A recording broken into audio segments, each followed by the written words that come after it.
오늘 드릴 말씀은 우리 애통하는 자가 복이 있다라는 그 회개의 축복에 대한 말씀을 좀 여러분들과 함께 나누고자 하는데요.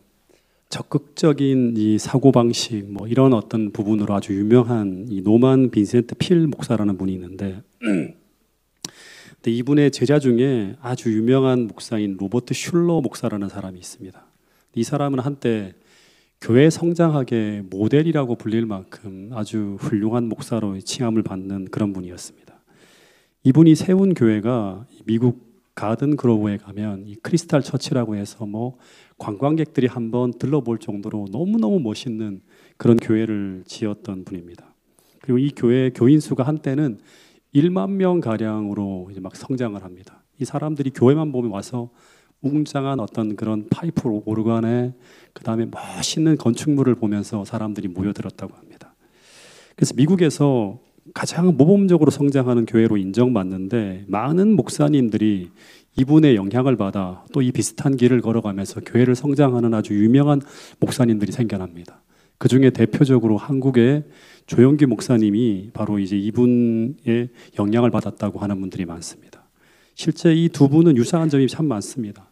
삼박자 축복, 그 다음에 이제 무슨 적극적인 사고방식 뭐 이런 것들이 같이 믹서되어져서 교회를 성장시킨 분이죠. 근데 이 로버트 슐러 목사님의 교회를 성장시키는 방법과 원리는 한동안 모든 신학교나 목사님들이 배우려고 하는 교회 성장학의 하나의 모델이었습니다. 근데 이분이 추구하는 교회 성장의 원리의 핵심은 교회는 기업이고요. 목사는 그러면 뭐죠? CEO이고요. 그리고 성도들은 교회 고객이라고 하는 측면에서 교회를 성장시키는 거예요. 세상적인 마케팅 전략들이 막 동원되어지는데 이분이 이제 이야기하는 이 칼럼을 읽어보면 목사가 하지 말아야 될 것 중 몇 가지가 제언되어져 있는데 그것이 무엇인가 하면 첫 번째는 죄에 대한 이야기는 하지 말아야 된다. 교회 성장을 위해서. 두 번째 회개에 대한 이야기는 과급적 하지 말아야 된다. 설교는 주로 어떻게 해야 되는가 하면 긍정적 마인드, 예를 들면 적극적 사고방식, 성도들이 이 땅을 살면서 행복해하고 즐거워하는 그런 주제를 가지고 설교를 할 것을 제안합니다. 이 교회는 그 원리에 따라서 성장해요. 1만 명까지 올라갑니다. 미국에서 정말 그런 교회가 드문데 근데 이 교회가 어느 시점에서 성장을 멈추더니 그러더니 결국 2010년에 공식적으로 파산을 선고합니다. 그러면서 이게 팔려나가요. 가톨릭으로. 그러면서 이 로버트 슐러 목사의 교회 성장에 대한 의문을 제기하며 그의 목회를 재평가하는 막 글들이 아티클들이 쏟아져 나옵니다. 이 교회가 정말 성경적으로 성장했는가 하는 거예요. 양적인 성장은 분명히 있었지만 진짜 성장은 성도들이 회심하는 건데 근데 이 교회에서 회심한 성도는 얼마가 될까? 이런 얘기들이 나오는 거예요.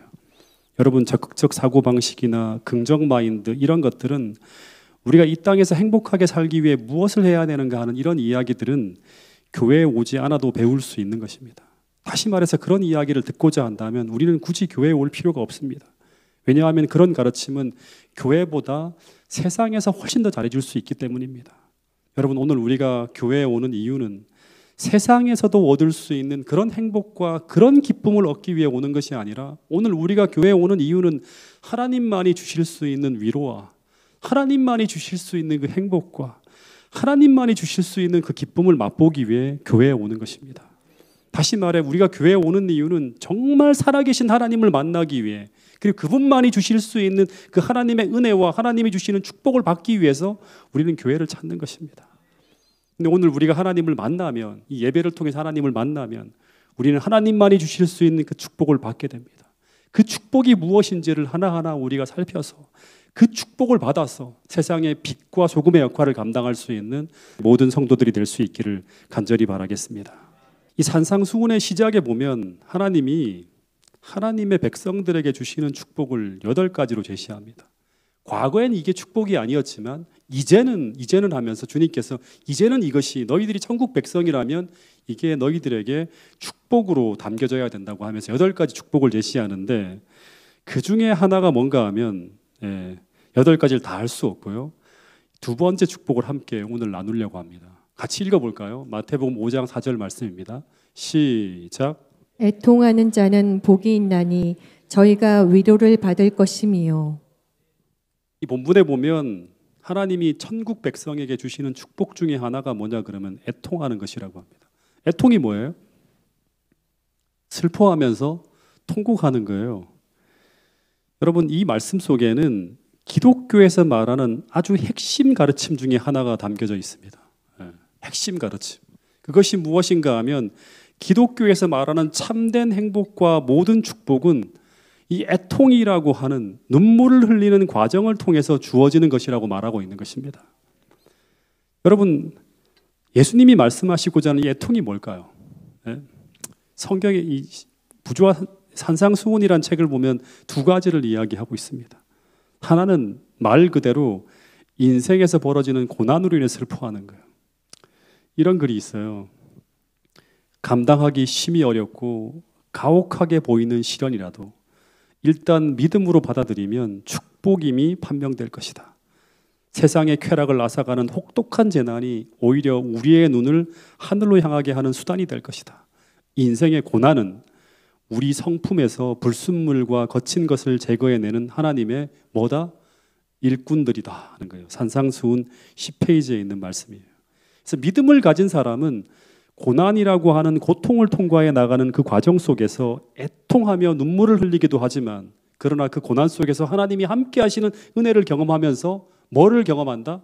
믿음의 성숙과 품성의 변화라고 하는 축복을 경험하게 된다고 하는 거예요. 그래서 오늘 우리가 거듭난 천국 백성이라면, 즉 믿음을 가진 사람이라면 그 고난 속에서 애통하며 흘리는 그 모든 눈물들은 하나님이 주시는 축복이라고 하는 것을 우리는 반드시 확인하게 될 것이라고 오늘 본문은 말씀하고 있는 것입니다. 이 축복을 우리 모두가 누릴 수 있게 되기를 간절히 바랍니다. 또 하나의 애통은 뭐냐 그러면 이 죄를 슬퍼하며 버리는 회개의 축복이에요. 네. 여러분, 우리가 거듭나지 않으면 죄를 즐기지 절대로 죄를 슬퍼하지 않습니다. 그래서 거듭남의 증거이자 복음이 들어왔다는 증거이자 예수님이 우리 마음에 들어왔다는 증거 중에 하나가 뭐냐 그러면 죄를 슬퍼하며 버리는 거예요. 네. 죄를 슬퍼하며 버리는 거예요.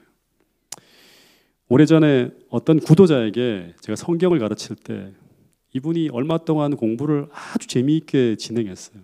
침례교를 다니다가 교회를 중간에 중단하다가 다시 저를 만난 분이에요. 근데 공부를 한참 하다가 이분이 계속 진지하게 무엇인가 고민하는 일이 벌어집니다. 근데 그 고민이 무엇이 있다고 하는데 말을 하지 않는 거예요. 그래서 하는 말이 이 고민이 해결되어지면 그때 말씀드리겠다고 해서 계속 기다리고 있었는데, 근데 얼마의 시간이 지나간 후 어느 날 이분이 너무 행복한 얼굴로 제게 이런 말을 하더라고요. 목사님, 제가 드디어 어제 스스로 부끄러운 일을 중단하게 되었다고 하는 거예요. 그래서 그것이 무엇인지를 물었는데 그 대답을 우물쭈물하면서 계속 미루다가 제게 이런 말을 하더라고요. 목사님, 제가 솔직히 말씀드리면 참 부끄러운 일인데 제가 어제 비로소 그동안 계속 모으면서 아껴놓고 보았던 그 음란물, 포르노 동영상을 다 버렸다고 하는 거예요. 그러면서 말하기를 이것이 나쁜 것이라고 하는 것은 알았지만 그것을 버리고 싶다는 생각을 하지 못했다고 하는 거예요. 왜냐하면 이것이 주는 기쁨과 위로가 이것을 버리고자 하는 욕망보다 더 컸기 때문이라고 하는 거예요. 그런데 하나님 말씀을 접하기 시작하면서 결혼한 분이에요. 아내 몰래 계속 그 음란물을 보는 것이 양심에 찔렸고, 그러다 어느 순간 그것을 품고 살아가는 자신이 너무 추해 보이기 시작했고, 더하여 말씀을 배우면서 그런 자신을 하나님이 슬퍼하실 것이라고 하는 생각이 들기 시작했다고 하는 거예요. 계속 말씀을 공부하면서 벌어진 일이에요. 그래서 그것을 정리했다고 하는 거예요. 근데 지금 그것을 정리했다고 하는 것이 너무나 행복하다고 하는 거예요. 여러분, 그래서 오늘 우리 마음에 죄를 슬퍼하면서 죄된 행동을 버리고자 하는 마음이 들어오기 시작했다고 하는 것은, 그것은 복음이신 예수님이 우리 안에 들어왔다는 가장 강력한 증거 중에 하나예요. 이게 없으면 여러분은 축복의 사람이 아니에요. 의를 사랑하고 죄를 미워하게 되는 이런 거듭난 마음은 천국 백성이 경험하게 되는 최고의 행복 중에 하나라고 하는 사실을 잊지 않게 되기를 간절히 바라겠습니다. 신기한 것은 오늘날 스스로 거듭났다고 고백하는 많은 사람들이, 더 정확하게 말하면 교회를 다니는 많은 사람들이 이 회개의 필요성을 느끼지 못하고 살고 있고, 더하여 회개하라고 하는 설교를 듣기 싫어한다고 하는 사실입니다. 여러분 거듭났다고 하는 것은 우리 죄를 용서하시기 위해 치르신 예수 그리스도의 그 십자가의 사랑이 내 안에 들어왔다고 하는 것을 의미하는 거예요. 그래서 내가 거듭났다고 하는 것은 내가 하나님의 놀라운 희생을 통해 구원받았다고 하는 사실을 아는 거예요. 그런 사람들에게 회개란 자연스러운 것이고, 더하여 그들은 이 애통하는 자들이 그 회개를 통해 얻게 되는 그 하나님의 축복이 얼마나 우리를 감사하게 하고 얼마나 우리를 행복하게 하는지를 안다고 하는 것입니다. 그러나 반대로 오늘 그 사랑이 우리 마음에 들어오지 않았다면, 즉 내가 거듭나지 않았다면 나의 죄를 직시하게 만드는 이런 회개의 메시지는 사실 우리를 불편하게 만든다고 하는 것입니다. 여러분, 오늘 여러분의 신앙의 현주소를 다시 한번 점검해 보며, 오늘 우리가 거듭나지 않았다면 다시금 주님의 십자가 밑으로 들어가서 회개하고 거듭나는 놀라운 축복을 경험하게 되는 모든 성도들이 될 수 있기를 간절히 바라겠습니다. 이 D.L. 무디라고 하는 유명한 복음 전도자가 뉴욕시의 교도소에서 재소자들에게 설교를 하는데, 그 설교는 강력한 십자가의 설교였어요. 그래서 이 무디가 설교를 마치고 새 창사를 통해서 재소자들과 이야기를 나누게 되었는데, 대부분의 이야기가 한결같았대요. 재소자들이 전부 재판을 받고 죄수의 신분으로 감옥에 갇혔으면서도 불구하고 하나같이 자신의 죄를 인정하지 않는다고 하는 거예요. 다 자신을 고소한 사람들, 심지어 판사와 검사를 비난하고 있는 거예요. 더하여서 전부 재판을 받고 죄수의 신분으로 옥에 있으면서도 자신을 죄인이라고 말하는 그 말을 모두들 듣기 싫어했다고 합니다. 왜 나를 죄인이라고 하는지 모르겠다. D.L. 무디가 정말 열정적으로 설교하고 난 다음에 이제 아무런 수확도 없이 허망하게 딱 돌아가려고 하는데, 근데 그 중에 한 사람이 설교를 듣고 막 우는 사람이 있었대요. 이 무디 선생님에게 막 쳐다보면서 선생님 하는데, 이 무디가 그분한테 물었대요. 왜 당신은 그렇게 우십니까? 하고 물었더니 그 사람이 무디를 쳐다보면서 이렇게 말했다고 합니다. 저는 제가 지은 죄가 너무나 커서 이 옥살이로도 그 죄를 감당할 수 없을 것 같아서 이렇게 울고 있다고 말했다고 합니다. 그때 이 무디 선생이 그 사람을 보면서 이렇게 말했대요. 형제님, 그 사실을 알게 해주신 하나님께 감사하세요.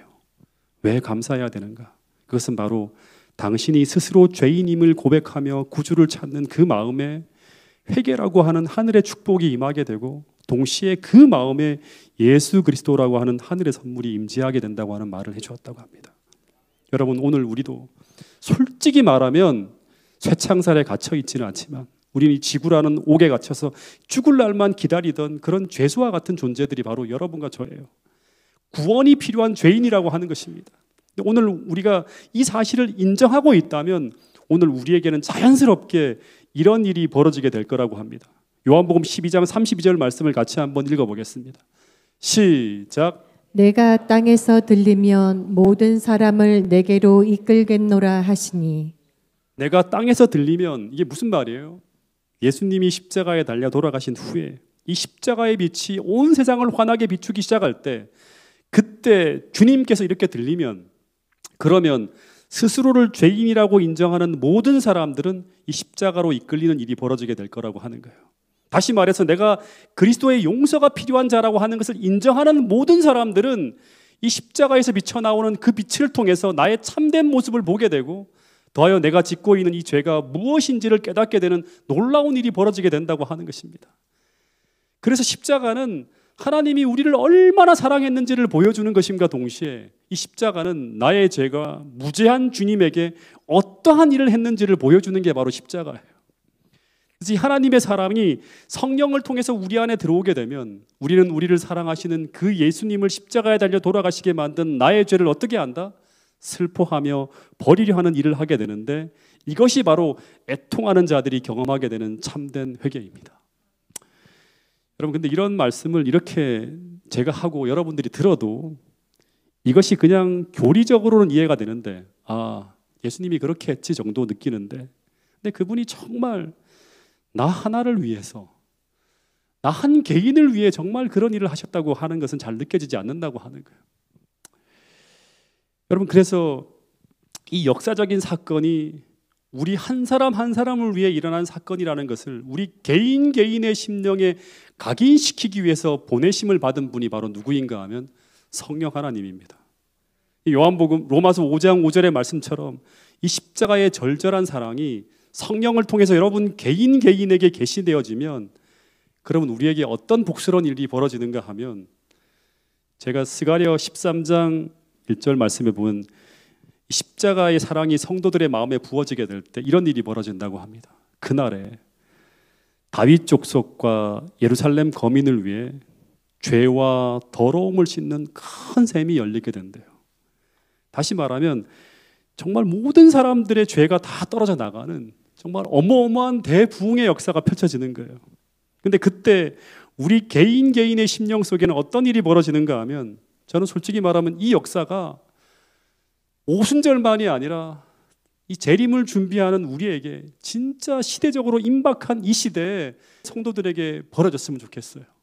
그런 소망하는 마음을 가지고 스가랴 12장 10절부터 11절 말씀을 같이 한번 읽어보겠습니다. 시작. 내가 다윗의 집과 예루살렘 거민에게 은총과 강구하는 심령을 부어주리니 그들이 그 찌른 바 그를 바라보고 그를 위하여 애통하기를 독자를 위하여 애통하듯하며 그를 위하여 통곡하기를 장자를 위하여 통곡하듯 하리로다. 그날에 예루살렘에 큰 애통이 있으리니. 오순절에 예루살렘에 큰 애통이 있었죠. 회개 운동에 대한 기록인데요. 근데 이때 하나님께서 예루살렘의 거민과 다윗의 집에 은총과 간구하는 심령을 부어주면 성령이 하나님의 사랑을 십자가의 사랑을 쫙 비추어주면 각 개인 개인의 심령 속에는 어떤 일이 벌어지는가 하면 그때 그들이 찌른 바 그를 바라보고 예수님이 십자가를 바라보는 거죠.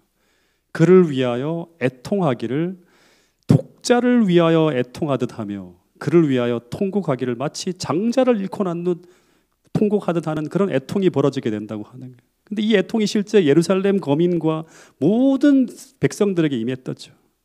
즉 그분의 죽음이 먼 역사 속의 한 위인의 죽음이 아니라 마치 내가 가장 사랑하는 독자를 잃은 듯한 슬픔, 마치 내 장자를 잃은 듯한 슬픔을 느끼게 하면서 주님을 절절히 사랑하며 내 죄를 애통하면서 버리는 일들이 벌어지는 게 바로 뭐냐 그러면 오순절날 벌어졌던 대성령 운동입니다. 이런 깊은 회개가 어떻게 일어나는가?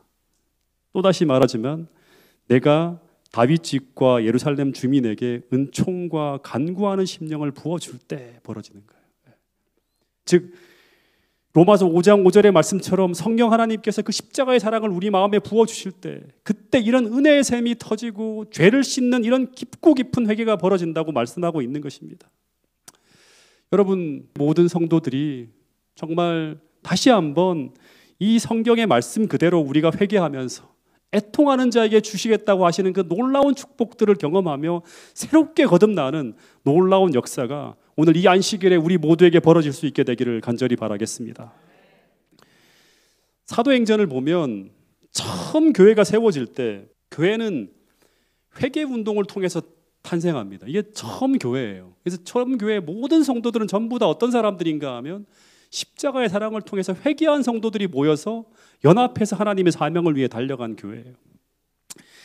제가 이 처음 교회가 탄생할 때 장면 중에 하나를 좀 살펴보면 사도행전 1장 14절에 보면 당시 120명의 무리가 마가 요한의 다락방에 모입니다.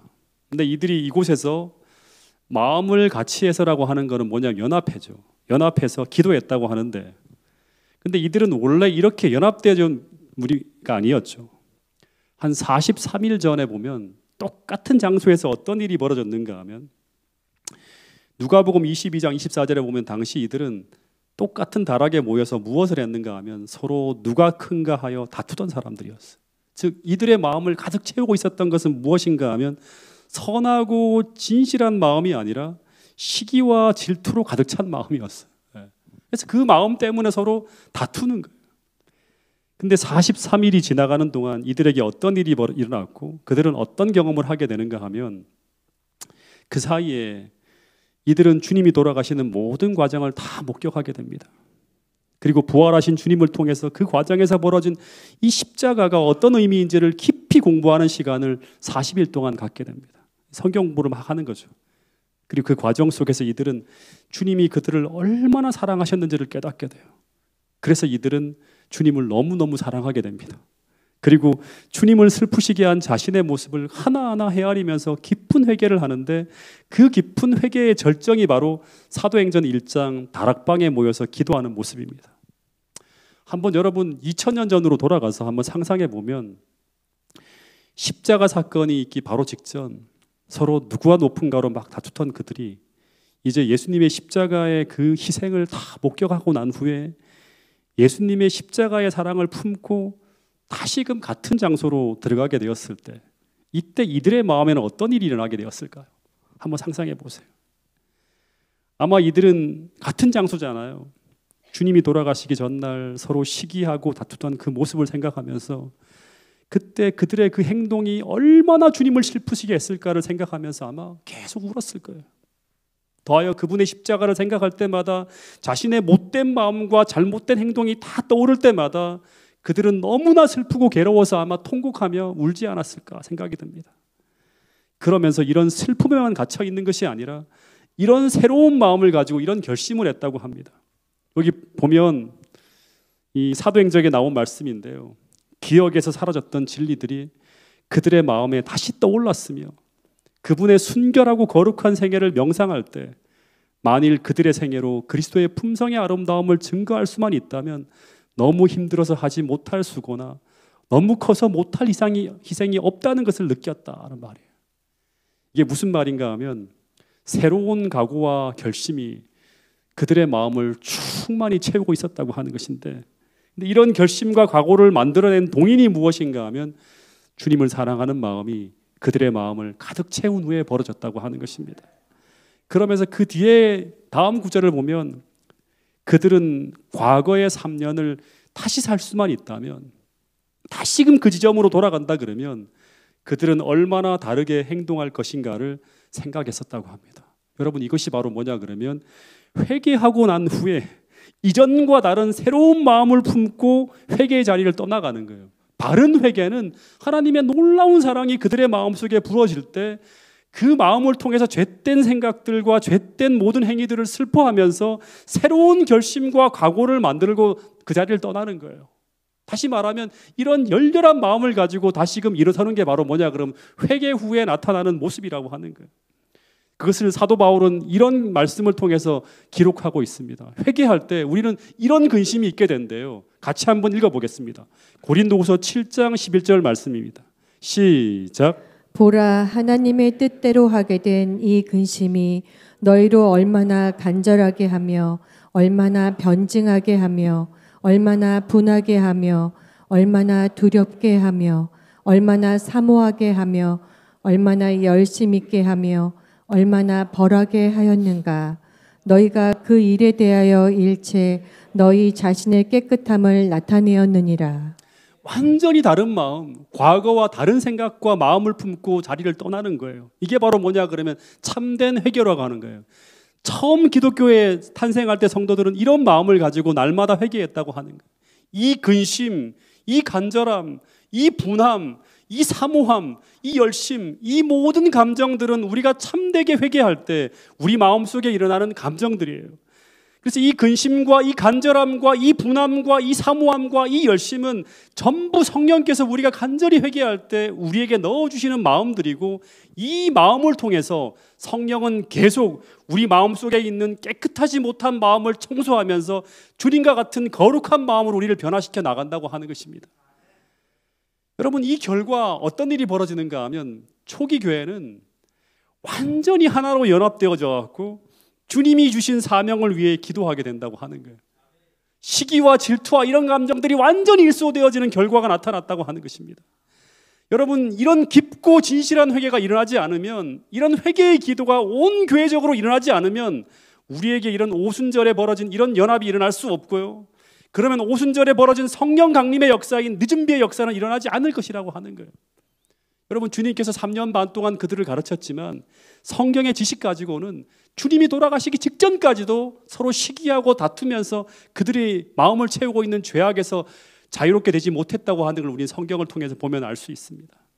그런데 사도행전을 보면 이런 회개는 한 번으로 끝나지 않고 사도행전의 역사 속에서 계속 이어지는 것을 보게 됩니다. 그리고 그런 회개가 벌어질 때마다 계속적으로 성령의 강력한 역사가 이어지는 걸 볼 수 있습니다. 여러분, 그래서 사도행전은 성령의 행전이면서 동시에 무슨 행전이다? 회개의 행전으로 이어지는 걸 볼 수 있습니다. 사도행전 2장, 3장을 보면 베드로의 첫 번째 전도 설교와 두 번째 전도 설교가 전부 다 뭐냐 그러면 회개하라고 하는 거예요. 이 설교를 통해서 수많은 신자들이 들어오는 장면을 볼 수 있는데, 근데 그 모든 과정을 보면 교회 안으로 들어오는 모든 신자들은 전부 다 깊고 깊은 회개를 경험하게 되는 걸 볼 수 있습니다. 초기 교회 역사를 보면 수많은 사람들이 교회 안에 몰려 들어왔지만 이들은 모두 회개한 신자들이었고, 짧은 기간 수많은 사람들이 모였지만 이들이 회개하는 마음을 통해서 일치하는 마음을 가지고 주님이 주신 사명을 향해 연합해 달려가는 것을 볼 수 있습니다. 여러분, 이런 진실한 회개 운동이 일어나지 않으면, 또다시 말하지만 모든 신자들을 하나로 모으는 연합은 일어날 수 없다고 하는 것입니다. 여러분, 회개한다고 하는 것은 끊임없이 성령이 주시는 같은 마음이 신자들의 마음속으로 들어온다는 것을 의미하는 것입니다. 그래서 회개한 후에 이 연합된 마음은 전부 다 어디를 향하는가 하면 사명을 향하게 되고, 거기에 오순절의 성령이 부어졌다고 하는 사실을 우리 모두가 기억할 수 있게 되기를 간절히 바라겠습니다. 여러분, 오늘 이 교회가 정말 재림 준비를 하려면 우리는 늦은 비 성령을 경험해야 되는데, 그러기 위해 우리에게는 깊고 깊은 진실한 회개 운동이 일어나야 되고, 그 운동이 일어나기 위해서는 오늘 모든 신자들은 어디를 향해야 된다? 십자가의 사랑으로 향해야 된다고 하는 사실을 우리 모두가 꼭 기억할 수 있게 되기를 간절히 바라겠습니다. 제가 처음에 교회를 다닐 때 교회에 와보면 언제나 설교하기 전이나 설교가 끝난 후에 눈물을 흘리며 기도하는 사람들을 저는 흔치 않게 볼 수 있었습니다. 예. 이런 시간에 와서 기도하는 사람도 볼 수 있고, 설교가 끝난 다음에도 계속 앉아서 우는 사람을 많이 봤어요. 특별히 제가 다녔던 교회를 생각해 보면, 당시 교회라고 하는 것은 어떤 곳인가 하면 사람들이 와서 그냥 제가 볼 때 그렇게 느꼈어요. 깊이 깊이 회개하며 돌아가는 곳이다. 그래서 즉 맨날 교회는 회개하는 사람들로 넘쳐났고, 하나님이 주시는 그 깨끗하고 정결한 마음을 받아서 행복하게 돌아가는 곳이 교회였습니다. 그때 모습을 한번 생각해 보면, 제가 20대 초반에 시골 교회에 잠시 머물고 있었는데, 근데 언제나 새벽에 교회에 가면 저는 신앙의 선배들이 하는 것처럼 똑같이 오래오래 기도해요. 그리고 회개하는 시간을 갖고 돌아왔습니다. 그래서 기도하고 난 후에 교회를 나설 때쯤 되면 언제나 마음이 무거운 것이 아니라 너무나 행복했던 기억이 있습니다. 마음이 청결해지고 주님이 제 마음에 온전히 들어와 계신다고 하는 것을 확신할 때, 그때 이르러 오는 그 행복감은 제게 이루 말할 수 없이 큰 행복이었어요. 그래서 그 시간과 그 경험과 그런 어떤 분위기를 날마다 추구하면서 어떨 때는 혼자서 한번 그런 곳에 가보기도 하는 거예요.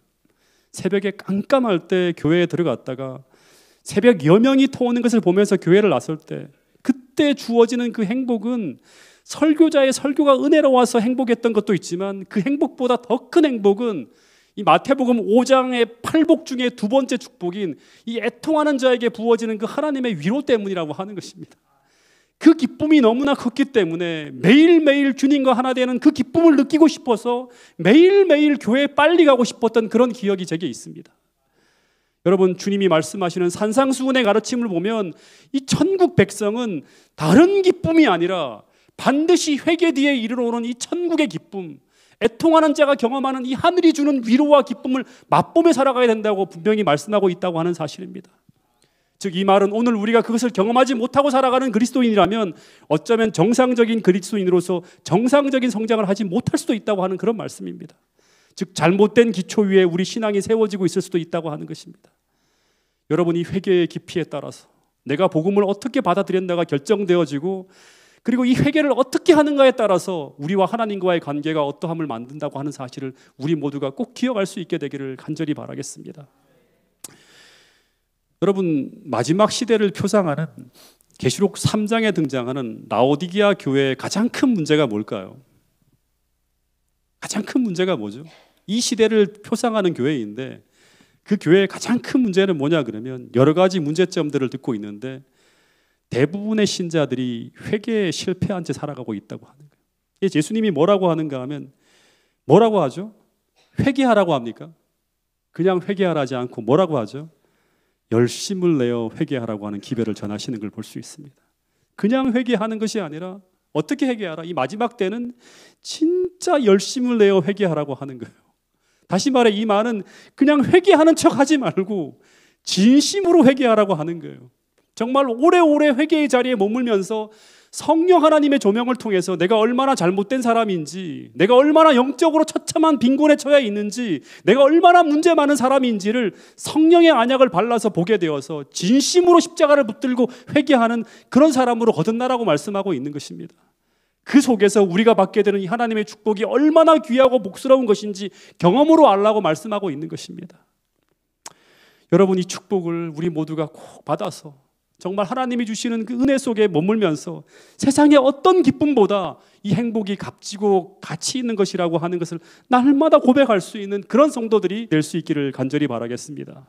애통하는 자가 하나님의 위로를 받는다고 하는데, 이 말은 구약에 사용된 용례를 보면 최고의 축복을 받는다는 말이라고 합니다.